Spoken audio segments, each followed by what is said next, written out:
If you're feeling a bit sleepy today, since we lost that hour springing forward, you are not alone. But is your sleepiness also the result of work stress? A new study says nearly half of working Americans lose sleep over work-related worries.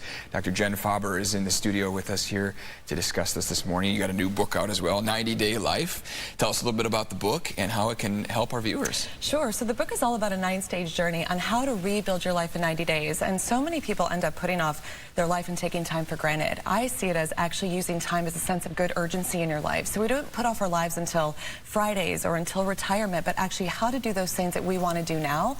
And a lot of the study also talks about time management, so we don't have to have stress being such a part of our life. A lot of folks bring stress home from work, myself included. What are ways we can do that to avoid that? How can you leave the stressfulness of the day at work? Well, the first overall thing is that the problem is that we don't have boundaries anymore between home and work life. So many people bring the work and the stress home with them. So the first thing we need to do is establish our boundaries because our work has become our identity. So one of my favorite tips is to actually establish a 1-minute identity shift. And when you leave the office and pull into your driveway, ask yourself this one question. What can I do and who do I want to be when I walk through that front door? When you ask yourself that question, your work brain turns off and then you can focus into your personal life and enjoy the rest of your day. That's a great way to characterize that. Let's talk a little bit about issues that you may have at the workplace. Maybe you're having an issue with a coworker or your boss.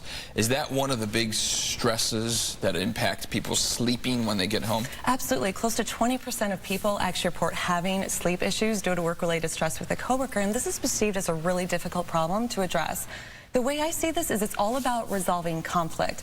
A lot of people approach strained coworker relationships either through confrontation or avoidance, and so it drains our energy and affects our productivity. I see it in a different way. If we can resolve the conflict by taking ownership of our situation and step up to that coworker and say, I want to express this intention to you. If there's one thing that I can do differently to improve the quality and communication of our working relationship, what would that be? And when you do that, you actually take responsibility of the situation, but then you also model great communication. So your coworker, those barriers are going to melt away, and your coworker's going to want to co-create a solution with you. Any other tips, any other advice that people can do today that's an immediate impact for people to have a better night's sleep, feel refreshed when they wake up? Yeah, one of my favorite is we need to disconnect from our devices. We spend so tough for this day and age. It is. Everyone's got their phones everywhere they go, every room. It is. We spend our entire days looking at a screen, and because of that, our brains are always on, and we're always processing information. So when we go home and do the same thing, it's no wonder why we're stressed, because our time is never our own, and our brains are always wired. Because you got that work email, and it's reminding you of the issue that's affecting your sleep. Absolutely, and it's hard to turn away from the devices. So here's what I say. At a minimum, 1 hour before bedtime, set your devices aside. When you do that, you actually give your brain the opportunity to turn off so you can turn on and focus on your personal life, and you'll actually be more ready for the next day at work.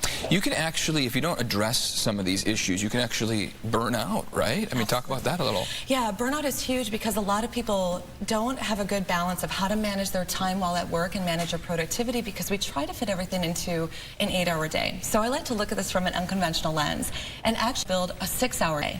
Because by doing that, you do two things. One, you actually use the clock as a good sense of urgency, and you can actually be more productive and get more done in less time. But what this also does is that it builds buffer time. So when you have something last minute or a last minute deadline you need to tend to, you've got 2 hours of buffer time for that, so that you can factor that in, and then you can be more in control of your time. Doctor, thanks so much for coming in. We appreciate your time. My pleasure. Heather, we've been ordered to turn the devices off an hour before we go to sleep. That will help us. It's a good tip. I know, and I just wish I would be better at that. It's like I'm addicted to that darn phone. All right, guys, thanks.